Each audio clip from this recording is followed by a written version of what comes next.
जो विद्वान बैठे हुए थे बुजुर्ग, तो उन्होंने मस्तक की रेख पढ़ ली और मस्तक की रेख पढ़ करके एक बात सोची है, जो बावरी कहा जाने और जो राजा कहा जाने।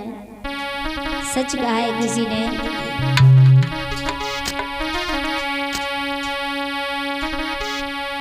कि भोली सी सूरत राज करे,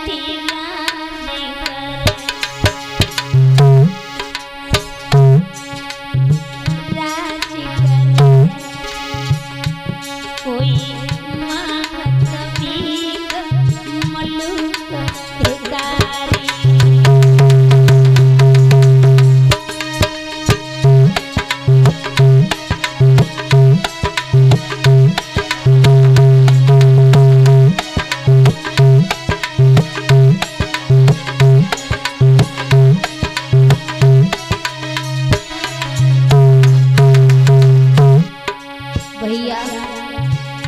भोली सी सूरत राज करे, कोई मांगत भीख मलूक भिखारी। जो चेहरा से बड़े अच्छे होते हैं, वो अच्छे खासे हैं, वो भीख मांग रहे हैं। 2 पैसा की सकल सूरत ना है, वो राज कर रहे हैं। कोई पति संपत्ति राज करे, कोई राज करे, कोई पति बिना डोले मारी मारी।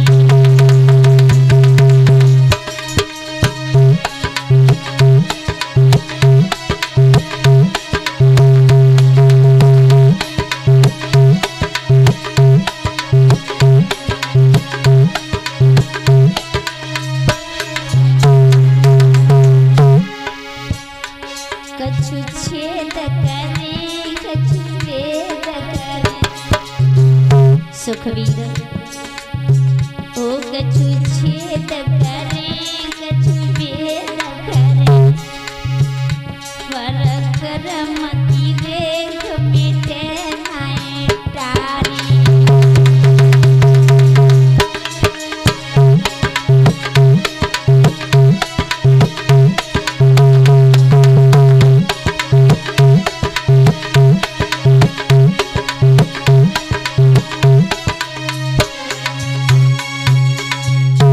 ये बात उन्होंने देखी है और ध्रुव को जैसी ही झटका मारो है।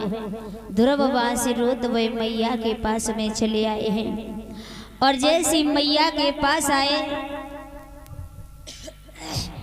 मैया ने रोत बहु देखो लाला को, और मैया पूछने लगी, अरे बच्चा क्या हो गया जो तुम इतने रुदन कर रहे हो, इतने रो रहे हो, बेटा क्या हुआ? जवाब दिया है मैया, मैं क्या बताऊं कि लाला तूने किसका क्या बिगाड़ा है जो तुम इतने बुरी तरह से रोते हुए चले आए हो? जवाब दो मैया। आज हम उत्तम के साथ में, और जब वहां गए कचहरी में, राजा की कचहरी में, तो वहां मौसी ने आए कि मोई धक्का मारो। एक बात कही कि थोड़ा भजन कर लेता तो इस गद्दी के लायक होता। माँ मुझे गद्दी की आशा तो नहीं है, गद्दी का मुझे लालच नहीं है, पर मुझे ये बताओ कि भजन क्या चीज होती है और कहाँ होता है, कैसे होता है? तो मैया ने जवाब दिया है, बेटा गुणे सर्वत्र पूज्यन्ते पितृवंशो निरर्थका, वासुदेव नमस्यन्त वसुदेवना मानवा।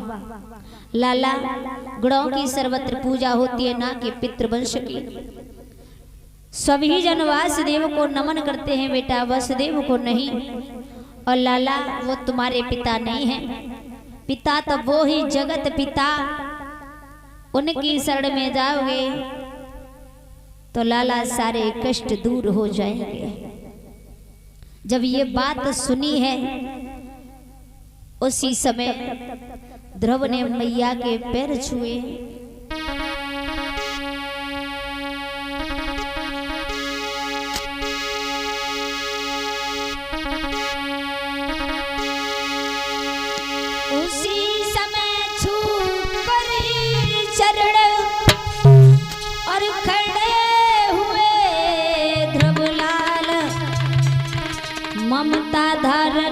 उस समय सकीन दे सवार। जैसे ही ध्रुव ने पैर छुए और पैर छू के खड़े भये हैं चलन को, तो मैया सुनीति बोली, अरे बच्चा तेरे बिगर मैं कैसे रहूंगी, तुझे मैंने बड़े दुखों से बड़े कष्टों से पाला है लाला, तू मुझे छोड़कर कहाँ जा रहा है बच्चा, कहीं मत जा, तुझे अच्छे अच्छे पकवान बनाऊंगी, भोजन बनाऊंगी, नए वस्त्र लेकर आऊंगी, पर मुझे छोड़ करके मत जा। और मैया